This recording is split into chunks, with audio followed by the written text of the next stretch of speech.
And now, weighing in out of the blue corner, Josh the Punk Thompson. 100% agree. And on the other mic, he weighs in from the red corner, Big John McCarthy. Well, hello, everyone. Yes, once again, we are back. It is Sunday, August 22nd, and we are here for a new edition of the Weighing In podcast. We have a lot to talk about. We had the PFL with Kayla Harrison taking on Jenna, and it did not go good for her. And then we had the Bellator fights, and we had Josh Thompson actually talking to an Olympic gold medalist for once in his life. He had Gable Steveson in the house with him, and we will talk about that. And then we had the UFC with Kelvin Gastelum taking on Jared Cannonier, and a lot of other big fights going down. So much to talk about, my man. Also, Manny Pacquiao went against Ugas, and it did not go well for him. We'll talk about that one, too. What do you think, Josh? We have a lot to cover tonight, and you and I have not slept since yesterday. Yeah, baby, yeah. Oh, man, the fight started, semi-early, but by the time we got back from Sioux Falls, because there's no direct flights in and out of Sioux Falls, South Dakota. There's not, but and I had a 3-hour-long layover in Let us say, though, Sioux Falls, those people are awesome. They came out. They were crazy about the fights. They're the nicest people. I love Sioux Falls. All of you, thank you very much for everything. You guys were really kind to us, and can't wait to go back there. Yeah, I've been there a bunch of times, but there's a couple places there that I really love. And so there's a little breakfast spot there that has great coffee as well called Josiah's. Absolutely amazing. As soon as we went there, John wanted to keep going back every single day. And so we did. I admit it. And then I went on my own because everyone else I was doing some work, and I realized that they closed at 9. So I was in a hurry and didn't feel like calling everyone to go. But there's a little small hole-in-the-wall dinner place called Parker's. And that place was absolutely amazing. I had the Wagyu steak with some asparagus, and they actually had an edamame salad with heirloom tomatoes. Oh, it was so good. So good. And it wasn't like the regular, it was a real Wagyu steak, but the thing was, it wasn't like the prices you get here in California for Wagyu. It's like $125, $150 here around San Jose and San Francisco. I got it over there for about $48. I said, I will pay that all day long. It was awesome. It was so good. So Parker's and Josiah's out there in Sioux Falls. Great people, man. Everyone's super nice. Crowd was electric when Logan Story walked out. The crowd was electric all night. But, the crowd, when we had when I did the interview with Gable Steveson, by the way. There you go. Very nice. When I did the interview nice comeback, baby. Gable Steveson, yeah. They had the USA chant at the very end, and it was insane. I got those goosebumps. It was just awesome. It was an awesome feeling. Crowd was all standing. Not a mask to be worn in that fucking place, by the way. The only people wearing masks were fucking all the people that worked for Bellator. Viacom people, man, because they were mandated. Yeah, man. We were all being told we weren't masks. It was funny, though. We walked in, I was like, man, I feel like I'm being left out right now.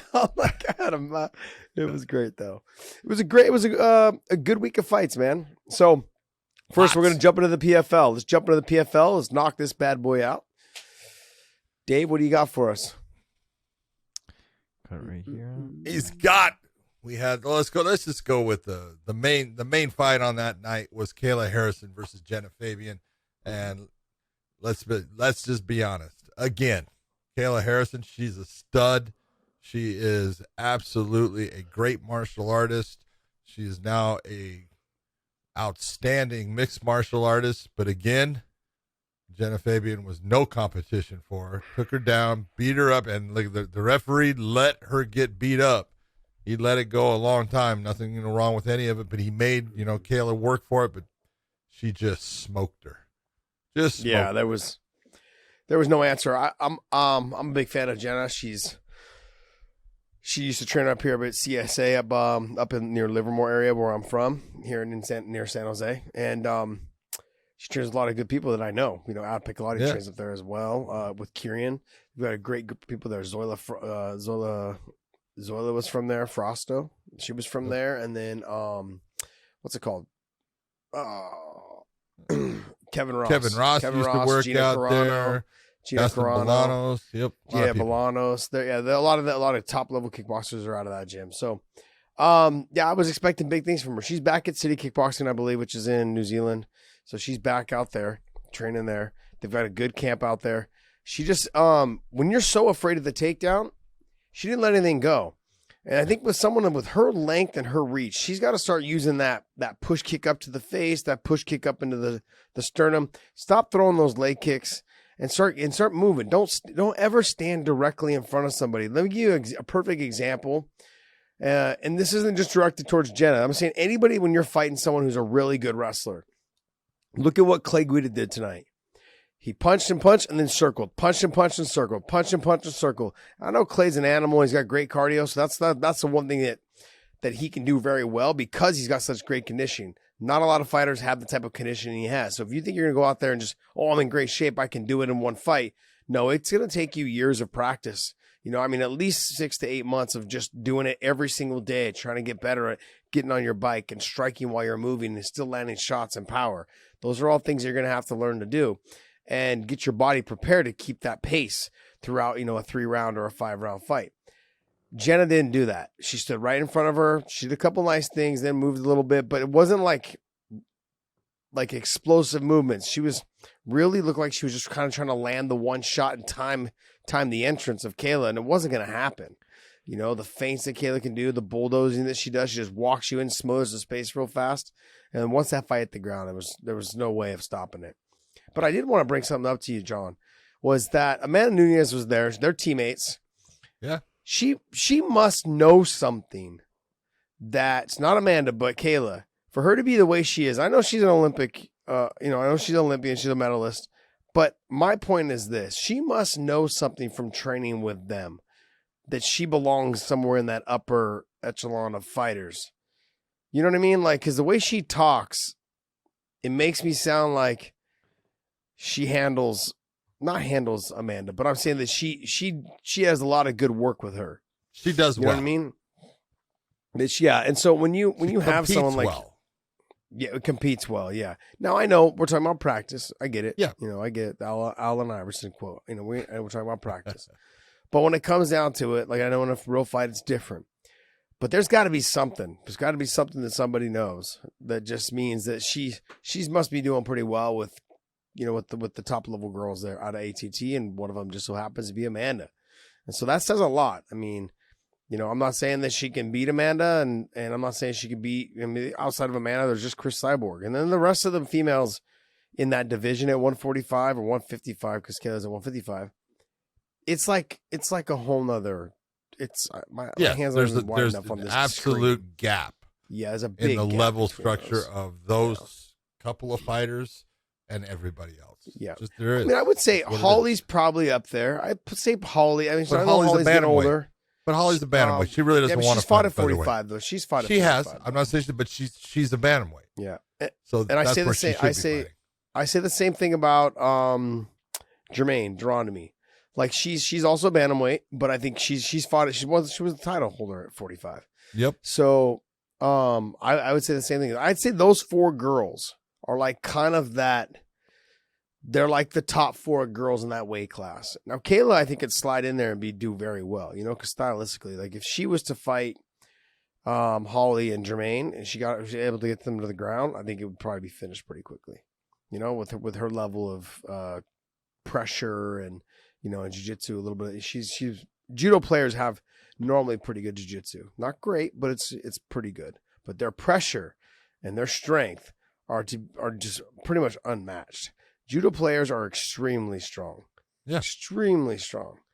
And so, like I said, going back to the Amanda Nunes thing, it just had me thinking that there must be something that needs to be said that shows that she's that good. Because, Kayla, for Amanda to show up there and support her and be there for her and all those things, as well as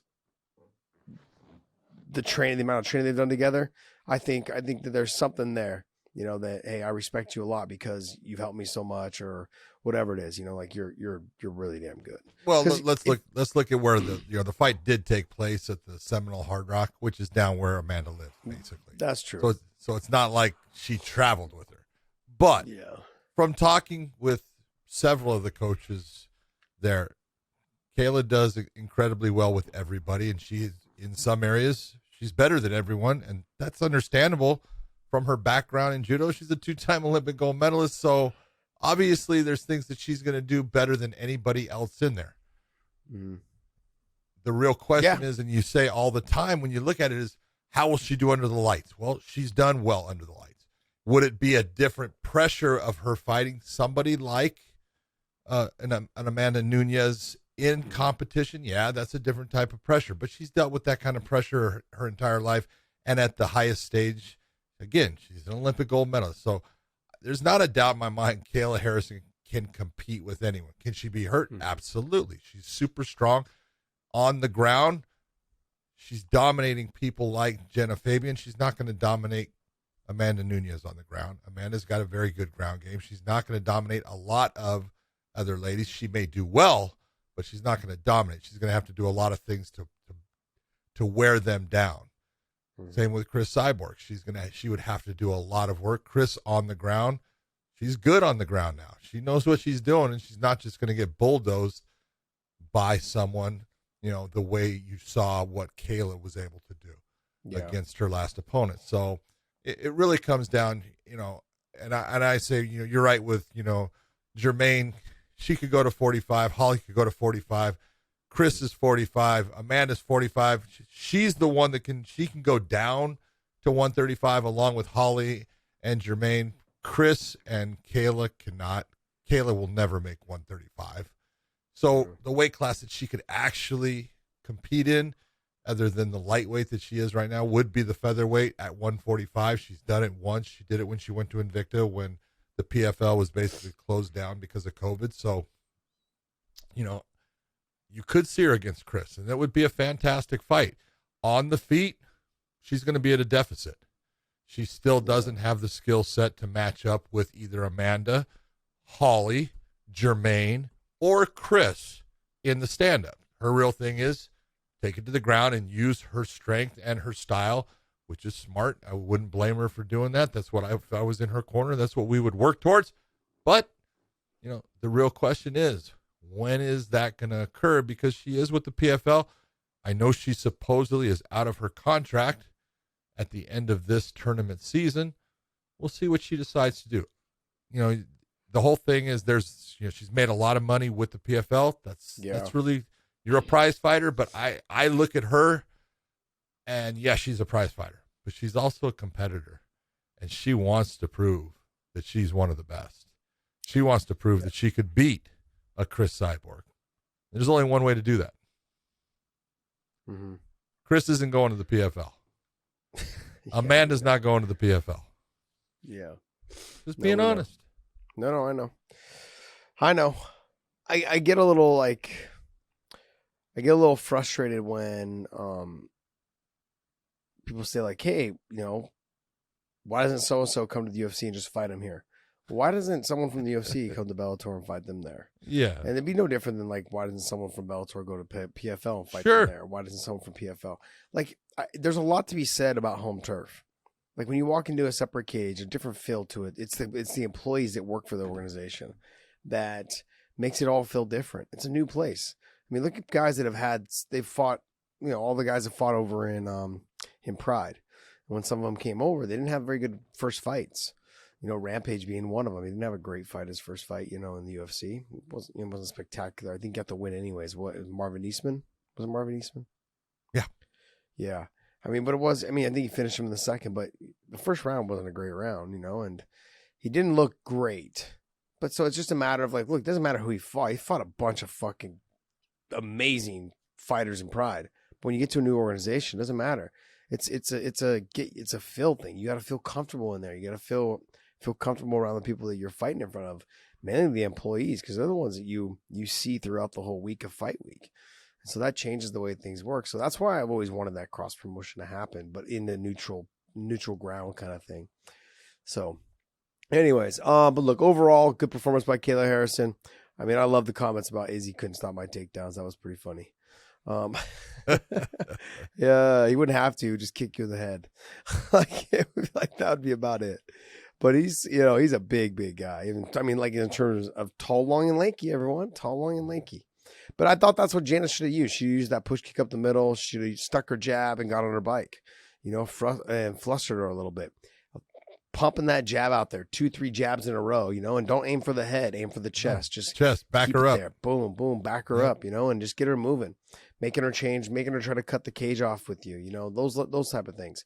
Because what happened was you just got taken down and you didn't really even get off. At least the other way, you would have had an opportunity and a chance to land something. So, Capoloza against looked really Jones. good. I told you the guy's got great stand-up. I love that guy. I think he's really good. He's got good hits, too. Good takedown defense. Good takedown defense. He throws straight punches.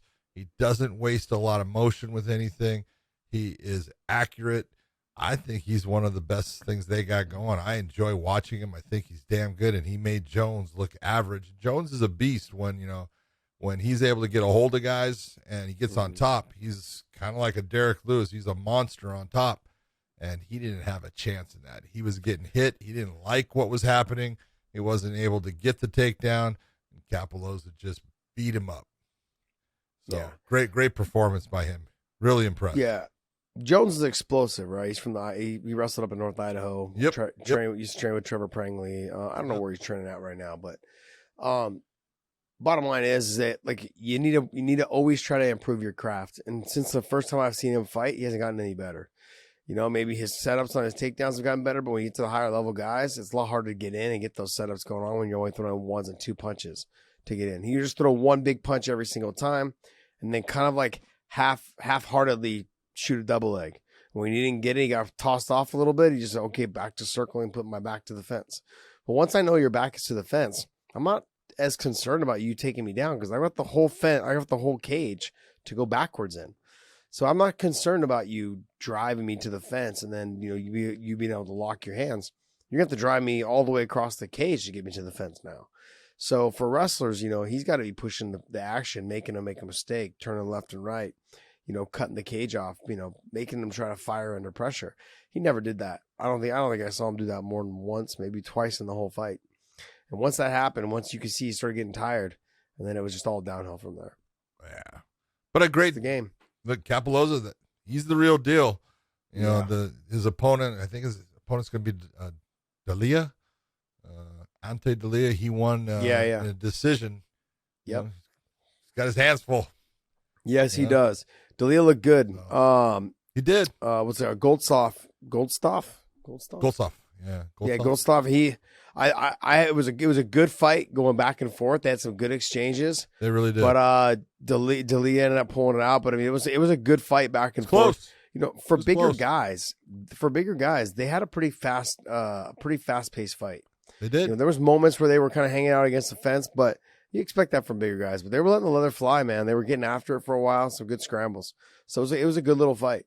But I don't want to skim over the female fight though. Well, that's where we're going now. Yeah. So Taylor, Wardado, and then you had Mariana Moraes. Yeah. Did you think the right person won?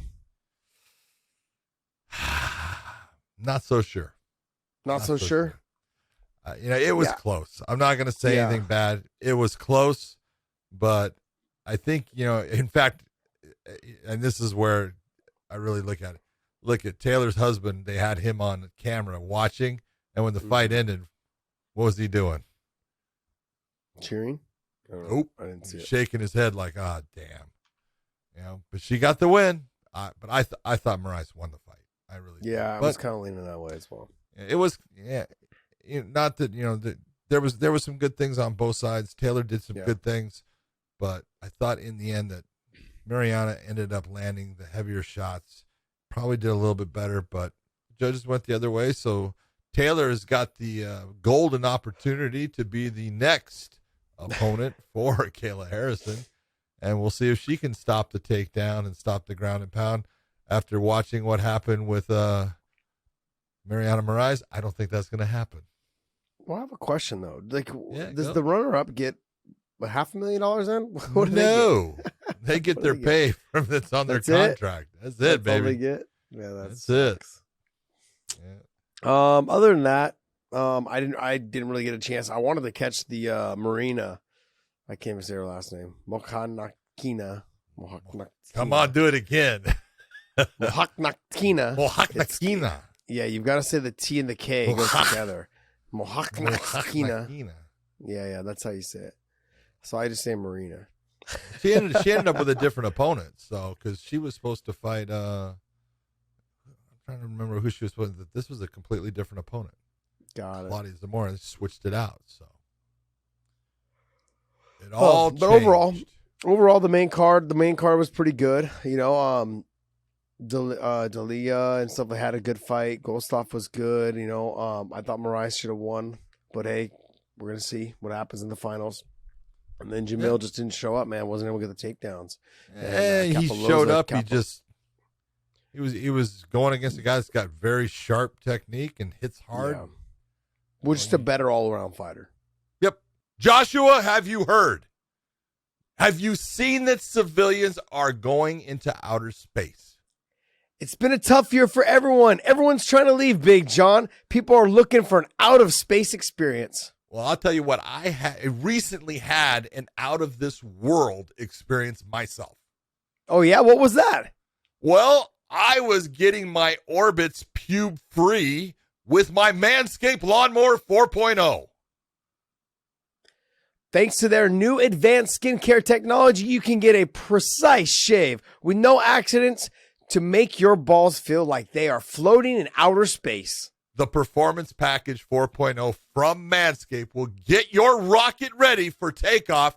It has launched not only in the USA, but in Canada, UK, across Europe, Australia, South Africa, and even the hairless country of Singapore. The Lawnmower 4.0 is ready for grooming journey. You can use it on your balls, body, and even your anus, Big John. Oh, baby, I'm sure you have. I see what you did there. Join the 2 million men worldwide with Manscaped by going to manscaped.com/weighing in for 20% off and free shipping on your Lawnmower 4.0. You heard that. Manscaped.com weighing in for that extra 20% off and with free shipping by going to manscaped.com weighing in. Abort hairy balls and Buzz Lightyear your Woody and Manscaped. Get 20% off free shipping by going to manscaped.com/weighing in. Again, that's 20% off and free shipping by going to manscaped.com/weighing in for a clean Trinity and beyond. That hairy face, John, that you have, you might as well be unhairy down there. Your space balls will thank you later. Where do you want to start on this one? Well, I would like to go ahead. Go ahead. I'm listening. I would like to start with the Mike Hamill and Bryce Logan fight. Okay. I mean, did you like, I thought Archie had a good fight, but we had a last minute replacement. And it just wasn't really it was what it was.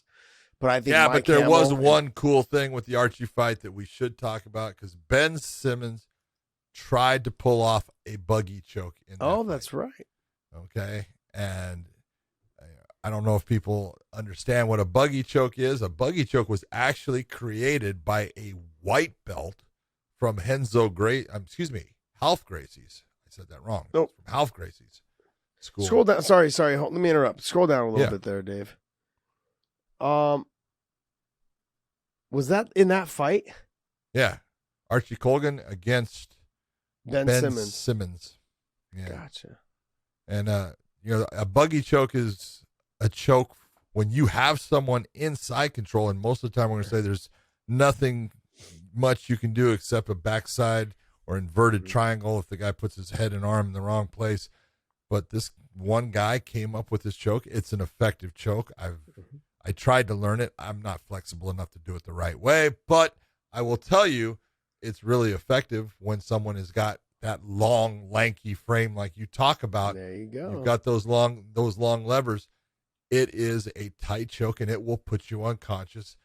And if you're not aware of that choke, you will get caught in it quick, and all of a sudden you're getting put out, and there's nothing you can do to stop it once it's on. And I give Archie Colgan credit because he realized it. He stood up with Ben Simmons and slammed him onto that floor and popped that choke right off, and then went on to smash him at that point. But it was really nice to see a guy that had a background with a technique to be able to try to pull off that type of submission, and a guy that understood it and did the right thing in getting it taken off and then putting on a performance. Archie Colgan, he's a good wrestler. That kid's a strong stud. He's going to be around. I like him. Yeah. What is he, 3-0 now? Yep. I think he's 3-0. Yeah, he had a good, he was a grinder, man. He got in deep on the takedown right when you said what he was going to do. He was going to press the pace, get into his face, wait for Ben to throw something, and then slip underneath, get right to the body lock, and got to the takedown. It was nice. Good work on his part. Yeah, the buggy choke was there. The first time I ever saw that choke was one of the Ruotolo brothers hit it. I think it was Ty. I think Ty hit it in one of his matches. Yeah. And it works. It was good. He ended up getting the submission out of it, but it was a dope choke. Yeah, dope. I mean, I wish that choke was around when I was around. It's funny how these things, people can hit them. They start figuring out new ways of hitting attacks. Yeah. So, Mike Hamill and Bryce Logan. What a fight! Mike Hamill, both of them needed a win. Only one of them was going to walk away with a win. Mike Hamill came out on fire. There was no pause and there was no hesitation whatsoever when he came out for that fight. Started throwing punches, big takedowns. But Mike, when you take people down, man, you got to control them. You started giving me flashbacks of Mike Van Arsdale. Big, beautiful takedowns. And then guess what? No control. And the guy hops back up. You got to do it again. And next thing you know, by the end of the second round, you were fucking exhausted. He was so tired. He couldn't barely get in on the takedowns anymore. I think it was before towards the end of the second round. So just work on getting the hooks in, work on pushing the head down. Those type of things are very key, especially when you get takedowns and people are against the fence. They want to put their back against the fence so they can start trying to scrape you off. So put your body between there and start shoving their head to the ground and start putting hooks in, man. Get heavy on their head, ride them like a half Nelson.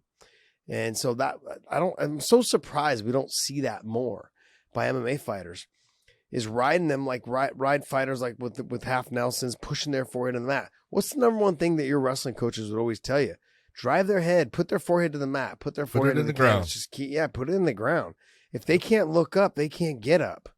So I'm so surprised that a lot of MMA fighters haven't figured this out yet, and just grinding, shoving your forearm across the back of their head, getting them into a half Nelson and just shoving it deep, and then putting your hooks in as you do it.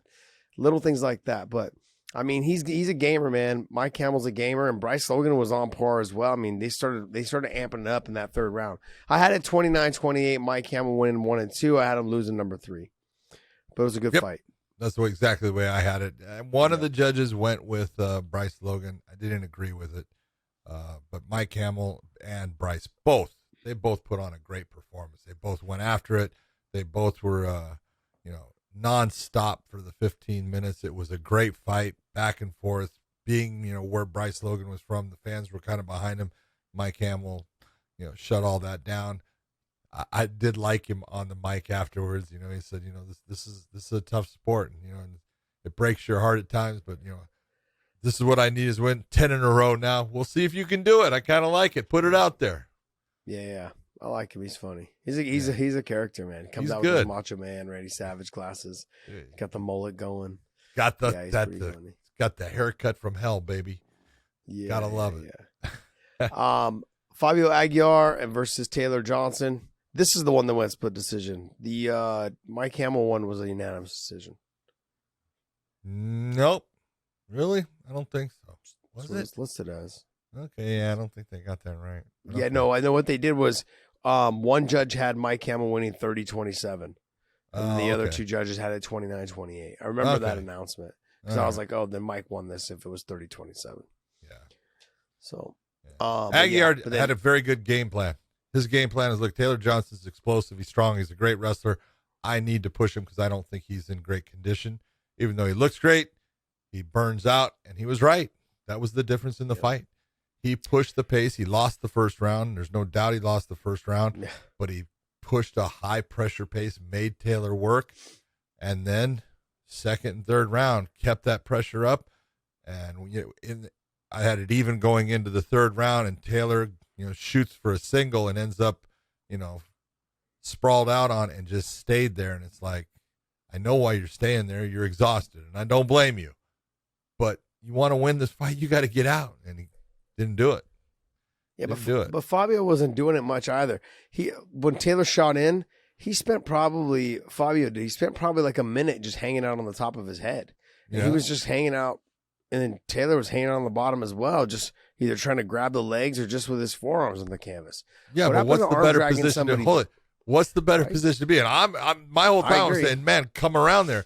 But if you're Taylor, you're the one carrying that weight. That's going to drain your gas tank even more. If you're Fabio, you're relaxed. That's no big deal. It's not hard on you. I understand that, but if you're Fabio and someone's that tired that they don't want to get out of a shitty position, like fucking start circling the back. Do something. Like, try to get this fight over with. He was content with just hanging out there. I mean, he was just flaying with with his hips down and just chest wrapped him and everything, and Taylor couldn't escape. He was so tired.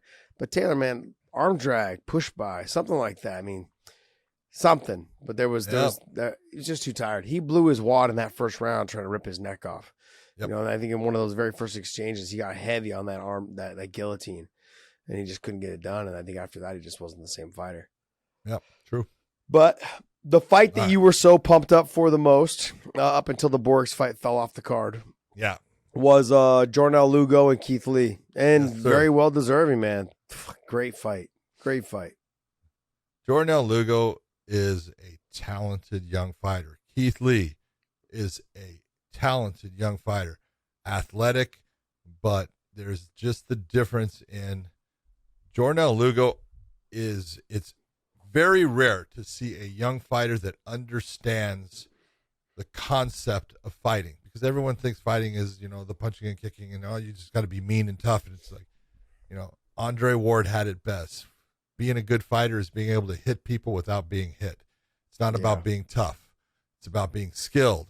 Yordenis Ugas, at 135 pounds, he is skilled. The guy understands distance control. He understands what to attack. He attacks the leg at the right time when a guy is stepping. He does all these little things that you look at and you go, beautiful, nicely done, well-timed, all those kind of attacks, and that breaks down your opponent. And Keith Lee was coming after him, and he was accepting a lot of big, heavy shots. He got just, beat up with a couple of, stiff jabs that were just rocking his head back. Mm-hmm. He kept trying to come out with big shots to kind of counter it, and he just ate more. He ended up on the ground, and the choke at the end, I give it up for Keith Lee, man. He never quit. He kept going, and he went out. So right at that buzzer. Yeah. I have a question. That's one thing I have a question about is that. Yeah. So when you get dropped in a fight, right? And your body, you're basically knocked out. And then you hit the ground and you wake up and you go back to. What's the difference between that and then losing consciousness for a second? And when the bell rang and he let go of the choke, he jumped up and tried to run to his corner. Okay, think about it. What happened when he let go of the choke? What was the condition of Keith Lee? He woke up as soon as Yordenis Ugas tried to get out from underneath him. He woke up. When he let go of the choke, what was the condition of Keith Lee? He was out. And then a second later, he pops up and is getting up, right? You can see he's boom, and his head comes up. He's out. And that's all it takes. You have been submitted. Okay? The difference being if you punch somebody, and many times someone gets punched, and there's going to be distance there because obviously the referee is not going to be right as close in an open area of guys throwing punches than he is going to be when there's a choke in place and it could possibly end the fight. The referee is real close. So when you get that punch and a guy he gets kind of, he gets lit up and he's kind of stiff going down. And, Kelvin Gastelum tonight, same thing happened to him. If you look when he first got hit, he was frozen there, and when his butt hit the ground, he's up and he wakes up and he's coming up and he starts fighting. And you're not going to stop it because that's a different aspect of the fight game where we look and say, yes, we saw that he actually went out, but it's not out in the same fashion. He wasn't submitted. He was hit with a punch that temporarily scrambled him, and he's frozen, but you're being frozen. You're not put unconscious. It's a different aspect of it. And if we were going to stop fights off of that, people would go crazy because of the fact that, people would be fucking hitting the ground and we're going, no, it's over. And they're standing up saying, I'm fine. Same with the choke. Yeah, they're fine, but they were put out. And if it was held on at all, it just would have been out longer. So, yeah. I'm not arguing with the point. No, I understand what you're saying. You're just saying, well, why is one way? Yeah, why is one way and the other one not? Because he actually got up and he started walking back to his corner. He stumbled a little bit. Yeah, but he got back to his corner and he had I would have liked to have seen a minute to recover. You know what I mean? But I get what you're saying. Can't do it because now you're saying, Jornell, yeah, you beat him once, then go beat him twice. And we've had these situations happen in fights. We've had. I've seen fighters choked unconscious. They're unconscious as the bell rings. They're out, and within 2 seconds, they're coming back and they're starting to scramble up, and the referee is like, oh, and lets it go. And then that person comes back and he wins the fight. You can't have that. Yeah. Once you go out from a submission being a choke, you go out at all that they see it, it's called the fight is over. Bobby Wambacher was the referee for that fight. He did it exactly the way he should have done it. It was a good job. He fucked it up. Yeah. Did a great job. Way to go, Bobby. Outstanding to see someone do it right. You can contest to this.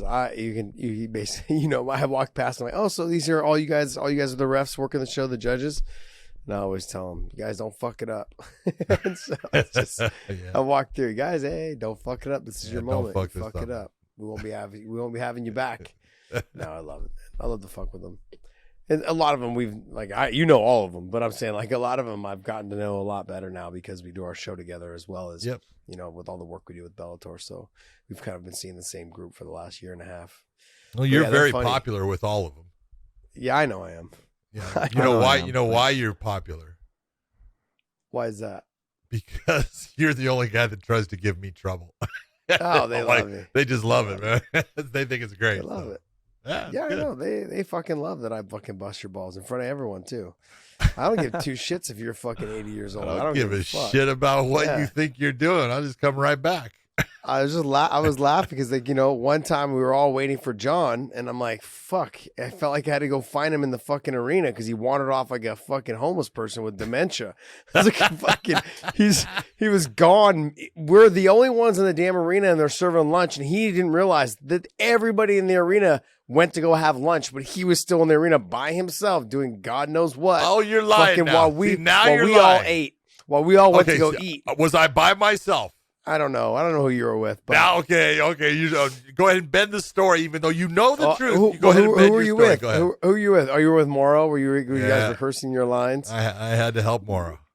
Doing his open. Morrow had to help you. He's always carrying. Oh, is that what it is? Okay, thank you. Morrow's always carrying you. You know what's funny about this? Morrow carries everyone. You know what's funny about this, right? Morrow's going to listen to this. I want Morrow to understand. Morrow, you've always been carrying John. Oh, and me as well. But Morrow, you've always been carrying John. I just want to, because I know when I see him next time, he's like, hey, man, thanks, buddy.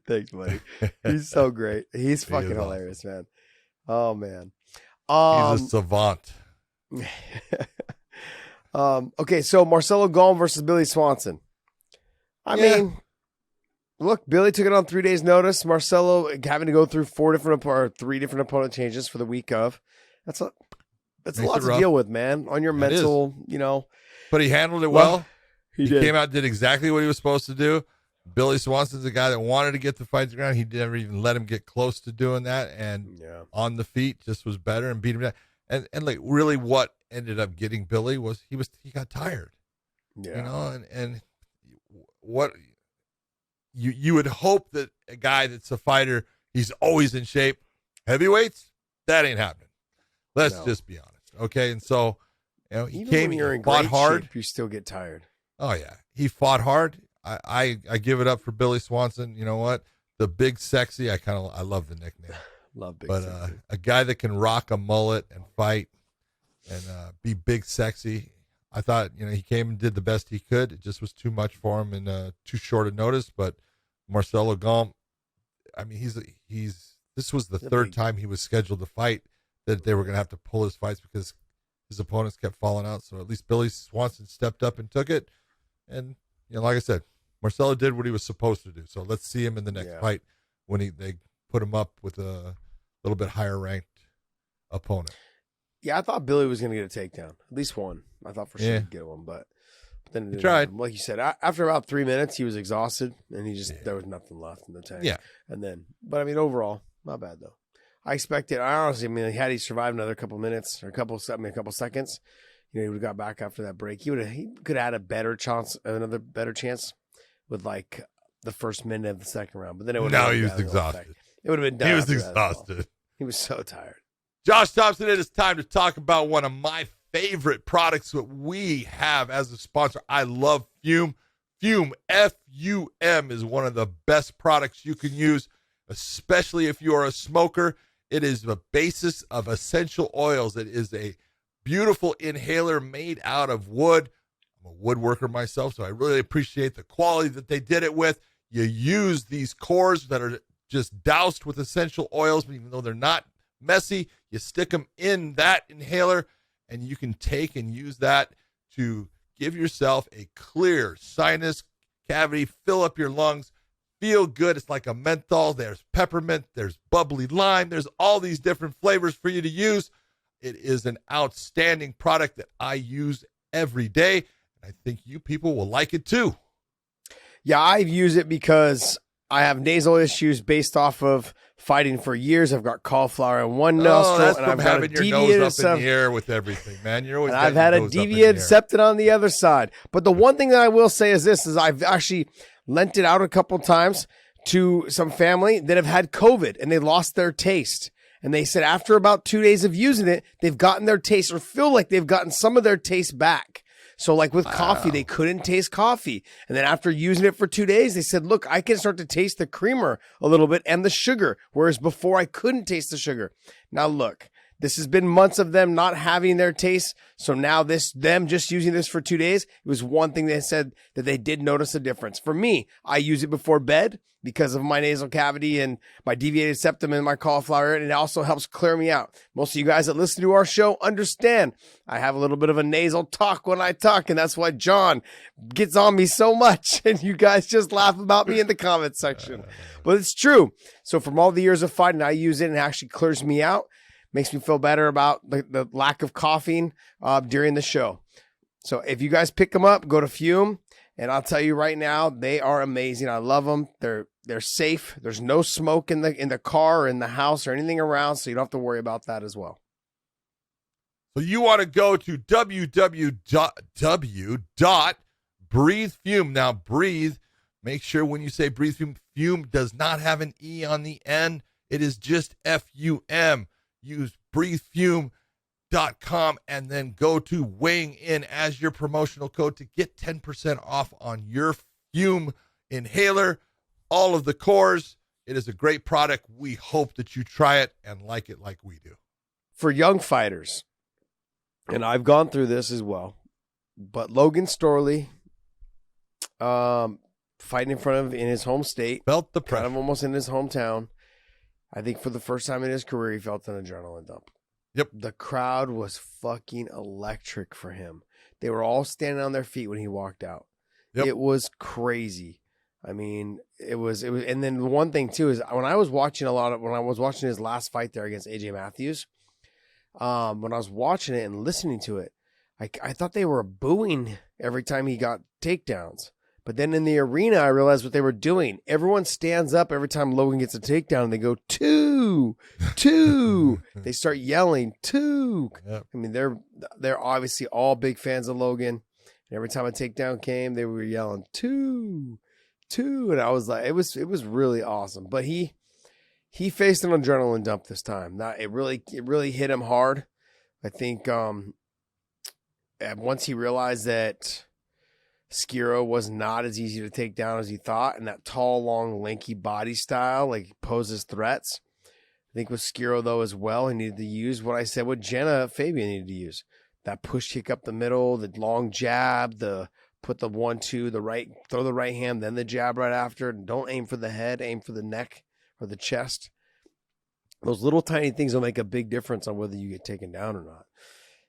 But I mean, even still, Logan had to work for every single takedown, especially in that first round. He was just working and working, even then trying to get past guard. That was the big difference maker there. Yeah, and Logan's not a tall guy. So when you are facing someone who's tall and lanky, what they can do is they can get you in that Eddie Bravo lockdown, and you're stuck, kind of. You're pretty much stuck. You can't really do a whole lot of ground and pound because your body is not high enough up to really develop the leverage. No, you're elongated out and you're being held down. Yep.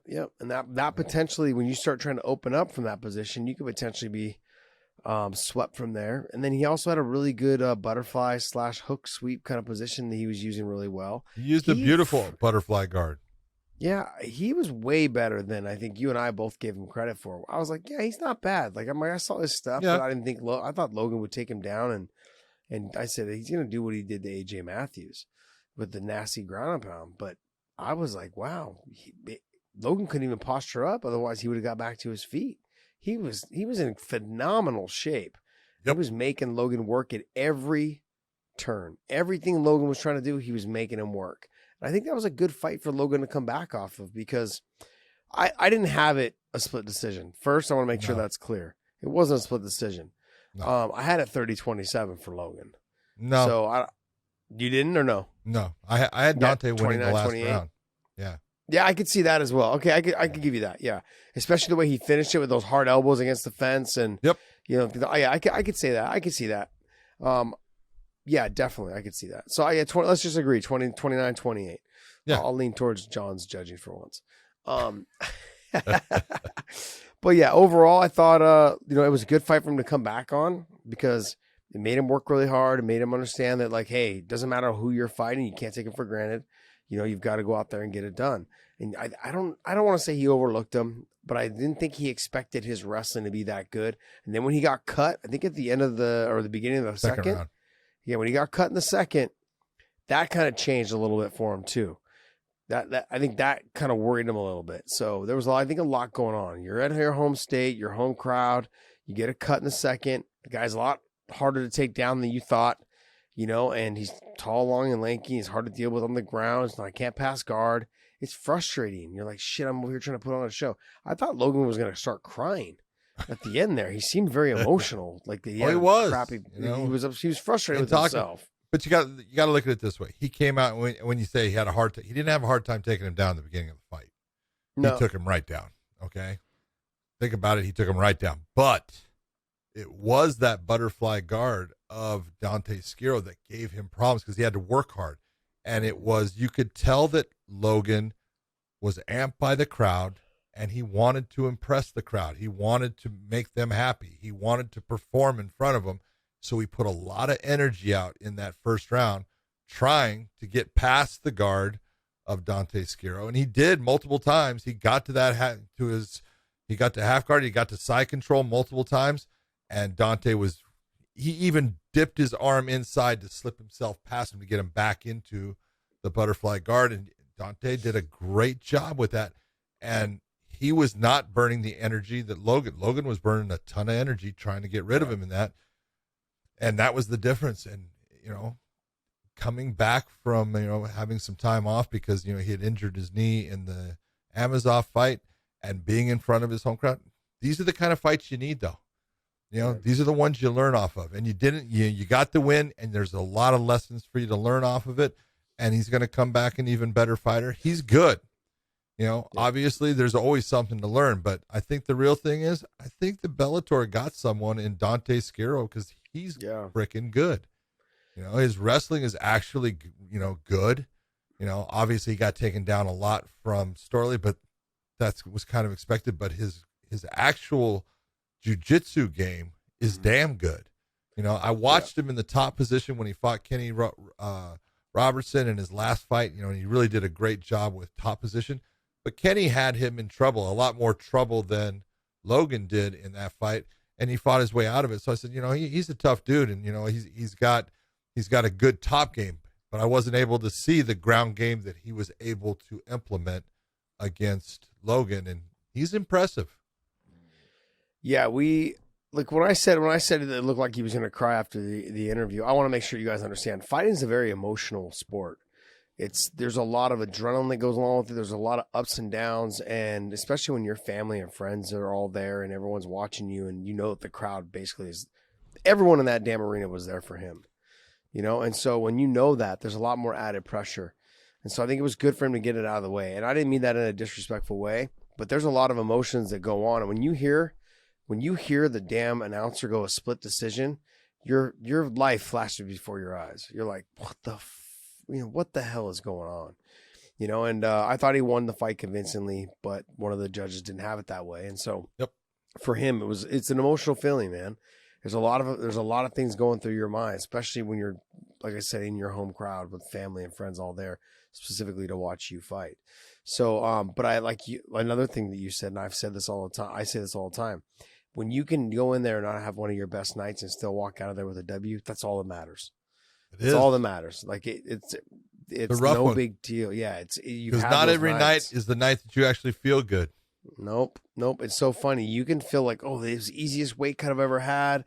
I felt great all week. Like I was recovering. Like food intake was great. Preparation was great. I woke up this morning feeling pumped. And then like all of a sudden I took a nap in the middle of the day for 30, 40 minutes, woke up and just felt done. It's happened like that. It's happened that way. Yeah. And so it really just depends on the day. But for him, I think it was a good, sorry. That's okay. You haven't slept.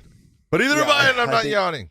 I think it was a good thing that he was able to walk away with a victory, be tested, and do it in front of his home crowd, because his home crowd's going to forgive him the most and be like, hey, we love you, man. He was walking out of the arena, they're yelling, 2. I loved it. So don't get down on yourself, Logan, man. Just back to the drawing board, just clean up a couple things, and you'll be back, brother. All right, let's go to the main event. Cheick Kongo against Sergei Kharitonov. All right, you guys want my honest opinion of this fight? Let's hear it. My honest opinion is this. I didn't think it was going to be this good. I didn't think this fight was going to be this good. I'm just being honest. Because I was actually kind of like, I thought that the Adam Borg, Shannon J.J. Wilson fight should have been the main event. It was supposed to be a title eliminator and this and that. So I thought for sure it was going to be that should have been the main event. So when they put this fight, I'm like, all right, I get it. Heavyweights, you always get more clout than little guys. I understand. But man, I know for two older fighters, I mean, and we know they're kind of past their prime. But the thing is though, is they fucking brought it, man. They brought it. Like, I'm not mad at that fight. It had a little bit of everything. At the end of the first, Sergei throws a kick, and the toenails hits Kongo, and Kongo turns his back. Had there been 10 more or 15 more seconds in that round, I think he would have got him out of there. I think Kharitonov would have beat Cheick and got him out of there.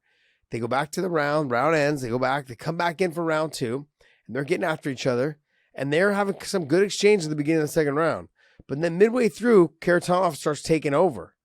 Oh yeah. Then all of a sudden, bop bop. Ends that shot. Then lands the big right hand, then follows up with a Kharitonov big knees. all of a sudden gets a stanky leg, man, and it's like, oh, he's hurt.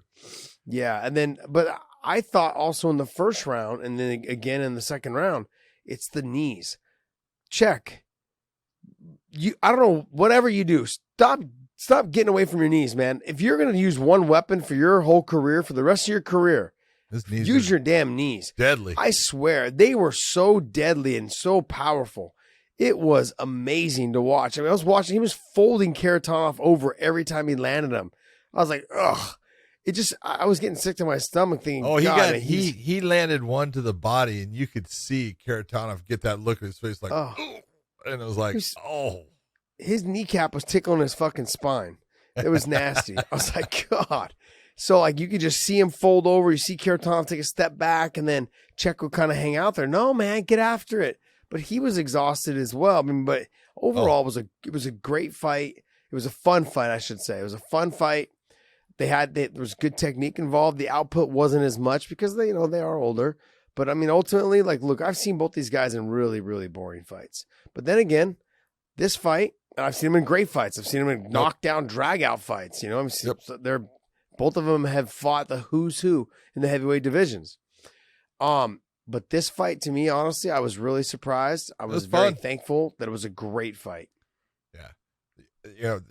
After talking to Kharitonov's people, he broke his left hand in the fight. Makes sense. And he went into the fight with a broken right hand. So that's when he was down there, and he's got 2 broken hands, and he's getting choked. He says, "I'm out." And I'm done. I was like, and if he didn't do that, I'm not sure the Cheick would have been able to get himself up to get to the 3rd round, because he gave everything he had. He gave it all, man. He was everything that he could do to get Kharitonov out of there. He put it out and got it right at the end of the round, 4:59. And you look and you go, can't ask for anything more from somebody. Yeah, I mean, and Cheick is always mad at me, and he's always mad at you, and he's always mad at everybody. But you got to give it up when the guy puts it all out there. Did a great job, and got a big win. That was a big win for him. Well deserved. Well, as Cheick would say to us, "Fuck you, John. Fuck you, Josh." He doesn't like it. He got mad at us one time because we said some things on our show about him, and he got pissed off. I don't know. Look, but I'm giving you love right now, man. You fought a good fight. You were gritty, toughed it out. Like I said, you finished that first round. He finished that first round a little scary. So I was thinking, man. Oh, his corner, come out here and set the price. You got to figure his cornerman is Tiki Goshen, who's his manager and his trainer, along with Paul Herrera. Tiki was all over him, saying, "Man, you got to go out there and you got to fight this guy. You got to stop backing up. You got to start throwing that." You start throwing that jab. You got to make him back. Get on his back heels. And he was right in everything he's saying. I'm like, yep, that's what you got to do. But can you do it? And he went out there and tried. He started throwing the jab, started landing, started changing the course of the fight a little bit. So, but It was really overall that was a fun fight. That's all I ever want. They don't have to mean a lot, but they have to be fun. Yeah. So. Yeah, I want to see 2 guys go out there and lay it on the line. That's all I care about. That's it. You give it everything you have, you'll never hear me say anything bad. Ever. Because you can't ask anything more from you. Yeah. All right, everyone. Go to mybookie.ag, use the promo code WAYNEIN, and you can make bets on every sport there is. Basketball, tennis, soccer, golf, and even during the election time, they had bets on that. They've got different types of bets for all different sports, and including one of our favorite sports that we love to talk about, MMA, and also boxing. So make sure you go to mybookie.ag, use the promo code WAYNEIN. The best part about betting on the sports is then you become more involved. You feel like you're part of it. You don't have to bet a lot. $5, big deal. But use that promo code. You see that nice little barcode? That one right there? Use that. Use your phone. Hit it. Put in that promo code weighing in. You will get a bonus extra cash for your account. You can use that to make millions. Okay, maybe not millions, but you can use it to make a couple dollars. Have fun with it. Don't bet too much, but always win. All right, well, hey, let's get into the UFC. So, Dave, will you scroll down a little bit? Where do you want to start? Where do you want to start in this? All the way down. Okay. Well, I want to. I know. I want to start at the all the way down because who impressed me, who was very impressive, was one of Sadawad's teammates, Brahima. The J is like an I at the end. So Ramiz Brahima, I think. Brahimai, yeah, Brahimai, I think is how Brahimai? it is. Okay. Yeah, I think it is. They were saying it like that on the yeah. He got the fight to the ground. Dude, he looked good. He looked fucking good. I was like, he did. Oh shit. Yeah. So I just wanted to make sure I gave him a little bit of a shout out, man. He looked phenomenal. Sasha. Yeah. Who we've seen as a tough dude because we've seen him in other fights. Yeah. Buzzsawed him and a great performance. Yep. There was that performance that I thought his performance was really good. And I thought Nunez's performance was really good. Oh, against, come on. What about Malecki. Ignacio Bahamondes against Roosevelt? Oh, sorry. Yeah. That was my freaking bad. knockout right at the end. Oh, my God. Yep. It Beautiful. was fantastic. Beautiful. Yeah, look, he like they were saying earlier, he was setting up going to the body, like throughout and then at the very end, he was up on the cards. I'm assuming he was up on the cards. We don't know. Then, you would think, but yeah, he was. Then he ended up throwing that spinning kick. He came in like I don't know what the scoring was going to be, but he wasn't content with just waiting out for the last 5 seconds. Love that. Throwing beautiful job, great work. Yeah.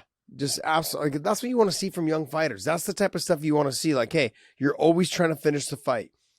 And it's funny because throwing a wheel kick at that time with 5 seconds left in the round, It was beautiful. Great timing, everything. It was awesome. And homeboy went out. Roosevelt was out cold. Yeah, he was out. But it's funny because there's been some fighters that we have had where I've talked to or we've done podcasts on or we've done fighter meetings with and and I tell them like, hey, you were dominating the fight, but it's not good enough sometimes just to dominate the fight. You got to get them out of there because there's chances that that means that you're keeping them in the fight, and there's a chance that they could potentially do something like that to steal the fight. And they're now you're pissing off Rafian Stotts again. Jeez, I give Rafian some love after his last fight. Great. So he's got to get off my ass. William Knight looked very explosive. It was not a left hook. He called it a left hook. It was a left hand that just flung up, but obviously it touched Fabio Cherant in the right spot on his chin and just put him down and hit him a couple times. That was it. But that was a nice win by William Knight and a beautiful backflip. A beautiful backflip. For a big dude doing a backflip like that, very nice. Well executed. 9.8. Was it as good as Stevenson's? Was it as good as Gable Stevenson's? No, because Stevenson's was off of a gold medal. A gold medal? Just that. And there was more distance. But it was really good. Nunez over Malecki. Oh, I love that fight. I'm sorry. Jeez. Josiana Nunez came in and she looked like Joe Frazier going in there, man. She was shorter, she had less reach, and she just buzzsawed Malecki. Here you're looking at someone that supposedly comes from a stand-up background. Do you not understand what circling out is?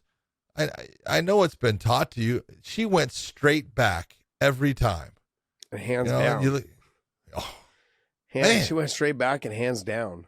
Man, I'm like, I know you've been taught. What are you doing? And this is what happens when you go straight back. Someone keeps coming forward. They can go forward faster than you can go back. And the faster you're going back, the higher your chin's going. And then as she was finally kind of exiting out, but she was kind of turning away from her, she got buzzsaw. That shot hit her, put her out. That was a beautiful shot. Yeah. Nunez didn't give a shit about how big and how tall Malecki was. Or what her style was or how dangerous she supposedly was on her feet. She said, well, let's find out. She did. No, she fucking threw some heat. Everything she was throwing had heat behind it. And I thought that was a great performance by her. So nice stuff. The Pantoja fight and Royval fight was a good fight. Royval was able to escape a couple times out of some submissions. It looked like Pantoja was starting to get tired towards the end of the first because Pantoja had put in a lot of energy early in the fight. Got the back, got the hooks, had it was just transition after transition, but he wasn't able to get any finishes. They had scrambles, all the scrambles they had, and that's what's great about fighting Royval because when you have him in the fight, he's a scrapper, man. He just goes and goes and goes. Oh yeah, man. He gave up that back position and wasn't able to get out, and it was just. But he makes big mistakes. He does. Yeah. I mean, big mistakes. It's like pressure is great, and being there and being a guy that's keeping that pressure and pace up is great, but you cannot make these mistakes because you're giving your opponent an opportunity to take advantage of positions. You're overextending. You're putting yourself in a bad spot. He's just got to slow things down a little bit and be a little bit more into being technically correct and accurate with what he's doing than just volume. The volume got to him, and I think that's how Pantoja got him. That's how he got his back and was able to, choke him. So it was he's good. He's fun to watch. Man, Pantoja or Royval? Royval. Yeah, he is. He's fun to watch. Yeah, because you don't know what he's going to do. He's also going to give up. He's going to give up his technique. He's going to give up that and give up a good position to put himself in a shitty position. That's what makes him fun to watch. It's not the smartest. Sometimes you go, "What are you doing? Yeah. What?" No, I know. Yeah, he is fun to watch though. Pushell. It'll be interesting with Pantoja because Pantoja has fought, the champion Brandon Moreno twice, beat him twice. The first one was he beat him in the Ultimate Fighter when they did the 125s. That was the first matchup. Pantoja, I think, was the number 1 seed, and I think Brandon Moreno was the 16th seed. And so they put them together, and Pantoja won it, and then he won again later on. So he's close right now to getting that championship fight. So that'd be interesting.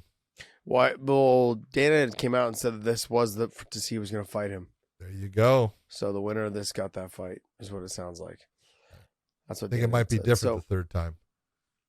Yeah. Moreno's on cloud 9 right now. So hopefully he didn't let it go to his head, and he's not reading his own paper clippings, but he seems very humble. He seems very driven. And so we'll see. Remember Moreno came off some losses, like you said, off the Ultimate Fighter. Was the Ultimate Fighter or Contenders? No, Ultimate Fighter.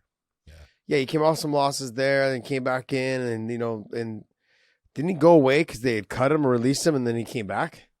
Yeah. He fought Sergio Pettis in the main event in Mexico City, and he lost that, and they started cutting guys off the 125s, and he was one. Yeah. The thing is that division after Henry and DJ kind of left it was in shambles.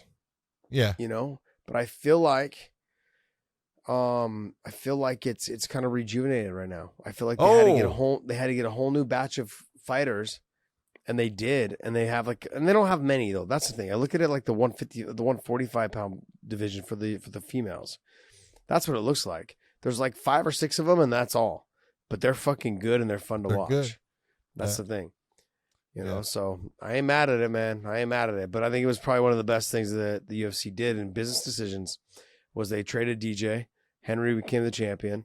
And, it was a smart move. I think it was a smart move because it worked gave out him well fresh new blood. Yeah, it worked out well. Now you have guys that are there that you like and that are not as dominant. So now you're getting, maybe you're not getting the best, but they're still damn Doesn't good. matter. You're getting good matchups. You're getting very good matchups. And now, like I said, when Brandon lost to Sergio, I think he had one more fight, and that was against Pantoja the second time, and he lost that one. And then I know he was released and stuff. But you take a look at the way that whole thing is set up now. Like you said, you can cross mix and intertwine a lot of those guys, and it's not going to be the dominant fighter that DJ was in that class, which is sometimes that's good. When you get a lot of movement with the belt, people are interested. Yeah, especially when there are fights like this, because you got to remember what Figueiredo, when he was the champ, and then Moreno beat him. Right, it was like all of a sudden it shook us up because we were thinking we were going to see another dominant guy like we had with DJ. Because he was so damn strong. He was so big for the weight. And they didn't work out that way. So this is what's making it more fun. So this is what sparked my interest back on this weight class. So what else you got, Dave? Vince Pushell against Austin Hubbard. It was a good fight. In typical Vince Pushell fashion, he gave away the first round. But they actually scored it for him. So I thought he lost it. I thought Austin Hubbard actually got the first round. But it was the second round. Vince is there's something, he's super strong, and he is super tough. He's not real fast, but he's awkward as hell, but he hits from weird angles, and he lands. And he's not afraid of sticking his head in to where you can hit him so he can hit you. He's just a weird styled fighter, but I worked with him so much. He's tough as hell. You know, and I'll give Austin Hubbard. I thought Austin fought a very hard fight, a tough fight, you know, and gave it everything he had. It's a good win for Vince, and not a bad loss for Austin. You know, he showed that, you know what, he's getting better from when he started in the UFC. Austin Hubbard's way better now at this point, even though he got a loss in this one. Yeah, I think they need to keep that kid. Yeah, Pushell's tough. Yeah, you could see the grittiness. He's just pushing the pace, trying to get after him, grinding him down, and just being a dirty, grimy fighter. Not a dirty fighter in the sense of like, you know, cheating, but just like just being just dirt. Just get after it. Get after it. So it was a good little scrap back and forth. Like you said, I think I had Austin also winning the first round. It was close though, but I think I also had him win the first round. The Trevin Jones, and I'm not gonna even try to say this guy's name. Kakram. Dude, that dude was great. I'm not gonna say his name. SK was fantastic. He came to fight. He fucking almost had him with the fucking guillotine in the first round. Yeah, and then goes all the way in with locks in the guillotine at the third round right near the end and gets it and puts him unconscious. Mm-hmm. That was a great fight for him. You know, I think he was called last minute. You know, he was like 1 week because Trevin was supposed to be fighting, you know, somebody else in that. So that was not a fight that he was expecting. So he's taking on someone he really did not expect. But Sadiyub, or whatever, however you say his name, Karamanov. Yeah, I wonder where he's from. They said. Where did he say he's from? I want to say he was in, because they said he went back there. Where did he go? It says Chicago, Illinois. Yeah. Look, first off, if I'm supposed to fight someone, and I did my training camp for it, and you call me with someone with a name like that, I ain't fucking taking that fight. There's no fucking way I'm taking that fucking fight. It doesn't matter. Just look at the name. The name is he's fucking probably got good wrestling. He's probably strong as fuck. He can wrestle. He's strong as fuck, and he's probably got great cardio because he's probably been living in the woods. Living in the mountains. Up in the mountains somewhere. Yeah, hard pass, man. Don't call me for that shit, okay? Like, I'll just wait for my original opponent to get well. That's it. The Parker Porter, he's pretty dark. He's for a big guy. He has pretty good cardio. He's pushing the pace, throwing heavy heat. And Chase Sherman just had no answer after the first round. Chase is too stiff. Just too stiff. Straight upright. Oh, so Parker Porter was pretty good, man. I mean, he was changing the angles, cutting off the cage. You know, he's throwing heavy heat, was trying to mix it up with the wrestling. Worked really hard for takedowns he never got. But I mean, he was trying to make an effort to get in there, but it kept Sherman thinking about the takedown at least, and that opened up the hands. I thought I was very impressed for being what's it called? Porter's a big guy, man. He got one takedown. Yeah, we got one takedown, and I was like, fuck, man. Like, I was looking at his ass. I'm like, good heavens, your thigh. You were looking at his ass. Your thighs are the size of meat. The camera was facing right at his fucking ass. I mean, I felt like I was at a fucking meat packing plant. So it's like, just, boom. It was just there. But I was looking more at the size of his thighs. And his thigh was probably the size of my body. Yep. John, I'm not kidding you. It was probably like the thickness of my body. So crazy. But I mean, Chase didn't have any answers after he started slowing down and getting tired. He was too stiff, no movement left and right, just stood upright, was getting hit quite a bit. Yeah. I'll give it to Chase Sherman. He's tough, man. He takes a lot of shots, but he takes too many shots. I'm really worried about, start moving your head. Come on, man. You're just getting hit too much. Yeah. They had cut him before. And just looking at this, I just don't see them holding on to Chase much longer. No, he's never going to be that guy that's able to push things the way they want.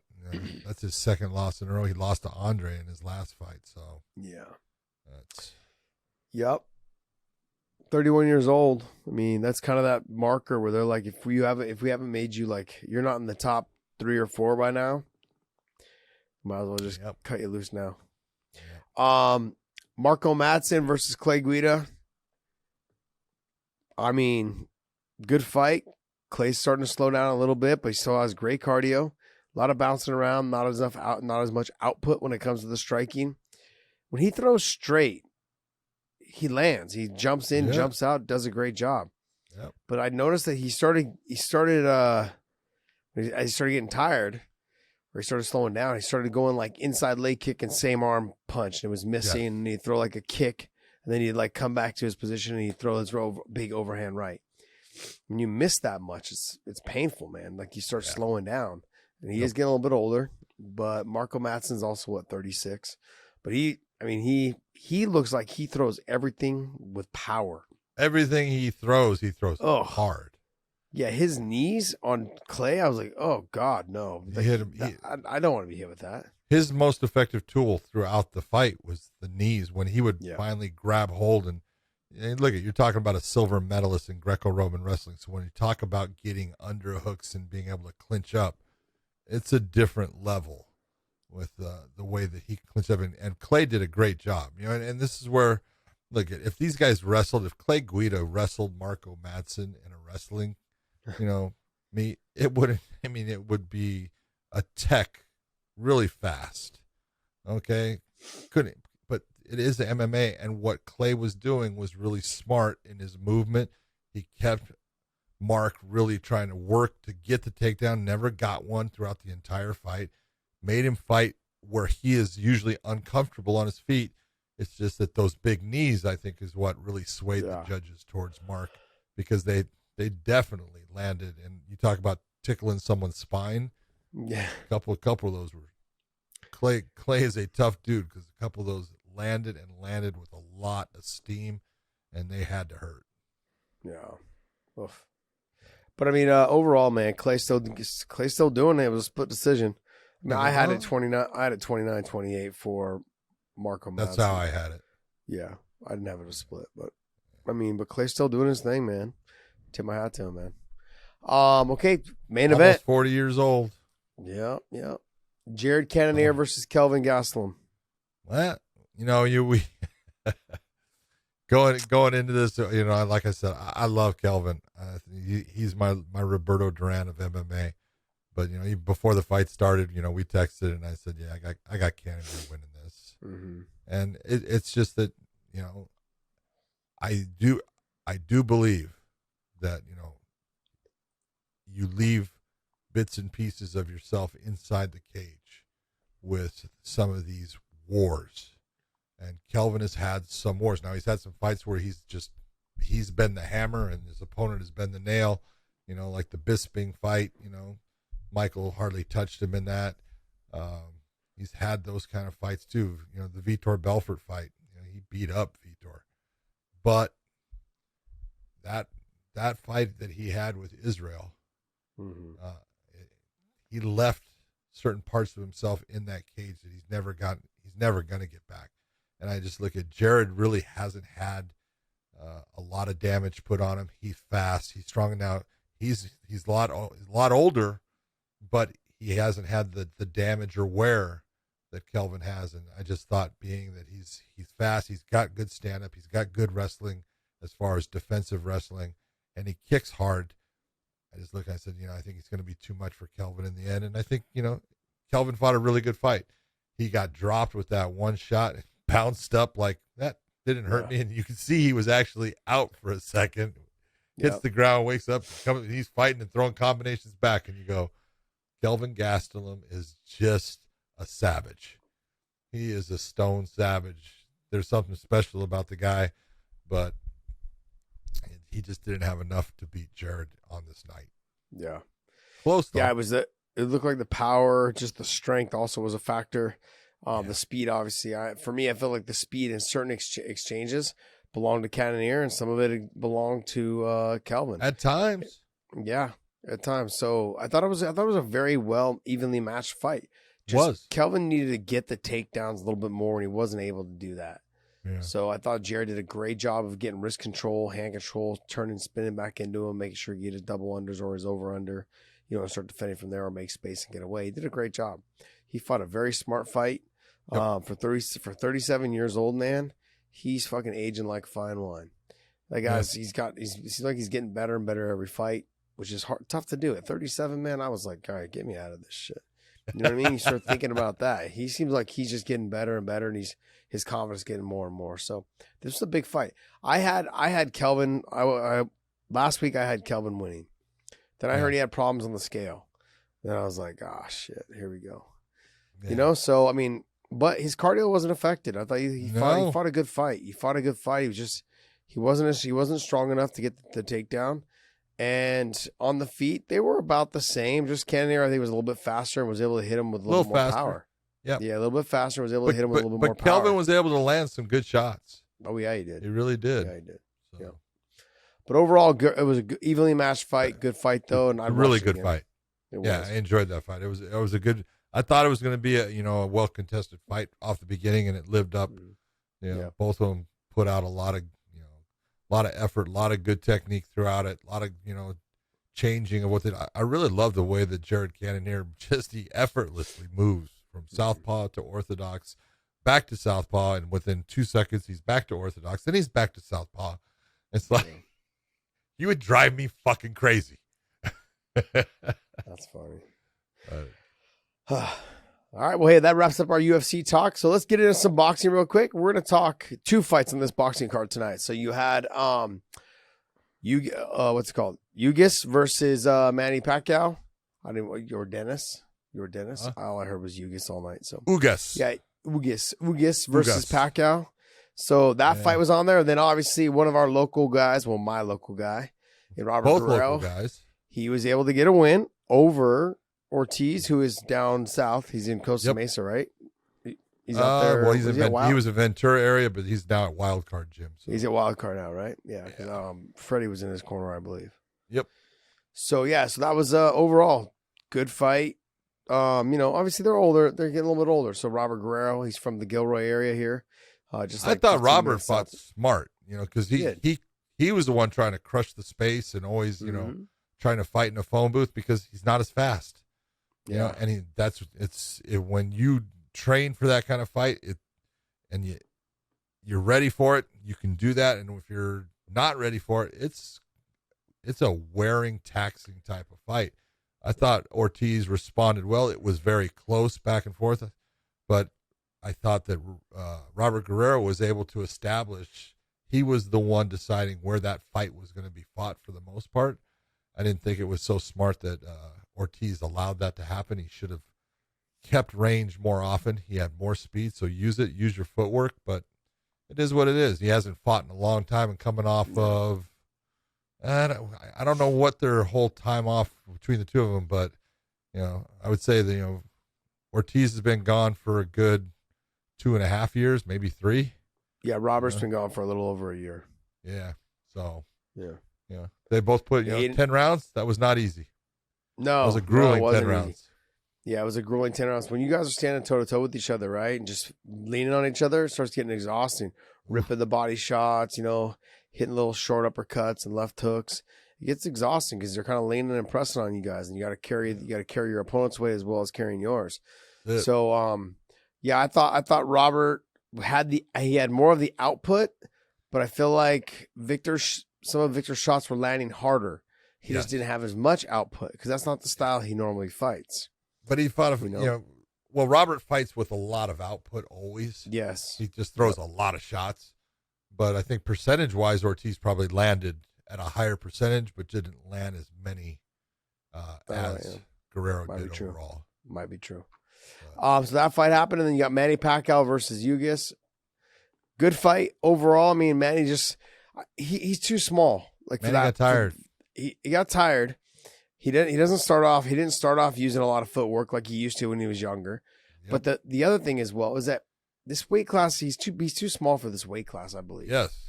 That's the problem. He's way too small. He has to try to get in with his footwork, which he's bouncing in and out, and he's slowing down. Yeah, he is. A little bit, not much. He's slowing down. Yeah. You can see it. There's a big difference in just his hand speed, his foot speed. He's slowing down, and that comes with getting older. And it's this is when it's getting close. He's still fighting a top guy. Look, Ugas is good. So the real thing is Manny Pacquiao, he's slowing down, and so with that, it's going to change, his ability to get in on guys, to get out and without getting hit. And I just thought overall kind of looked like he was in that position. He's kind of going out anyways because he got tired. He never used to get tired. And so, I thought he lost the fight. I thought the judges got it right. I thought Ugas was the winner, and it was done the right way. So good job by Ugas. Manny, you've done enough, man. Don't need to do it. I do not want to see him against Errol Spence. I don't either. It would not be, in my opinion, it's not going to be a competitive fight. Now, Errol can't fight for a while because he has a detached retina, so that's something he's going to have to take care of. But, all good things come to an end. They do. Yeah, I understand that. I wouldn't mind watching him fight someone like Robert Guerrero or somebody like Ortiz. Like someone more his size. Like that Ugas was big, man. He was tall. You could tell every time Manny got hit, it like threw him off balance. And even when he covered, it still threw him off balance. He didn't have to hit him hard either. It was just clubbing him, and he was like moving him around the ring. I think Ugas had no respect for his power. Once the speed started fading away, he realized he couldn't get hit, and the power wasn't there anymore. And then as he slowed down, he started seeing everything coming in. So, yeah, shitty situation. But look, Father Time's undefeated. We say it all the time. It's going to happen. So overall, there was a lot of fights, a lot of things going on over the Thursday, Friday, Saturday. And now I think we're done with this show because we've gone too long and I need sleep and you need sleep. And I'm going to go get some sleep because it's 4:00 in the morning where I'm at. And I haven't slept since the day before the day. So, yeah, look, we love to bring the news to you guys as fast as we possibly can. But we also, too, understand that sometimes the energy level needs to be at its max capacity. I think we have run out of energy. So what are we going to say, John? We're going to say we're going to do news on our next show. And today we're going to say that's enough and we will see ya.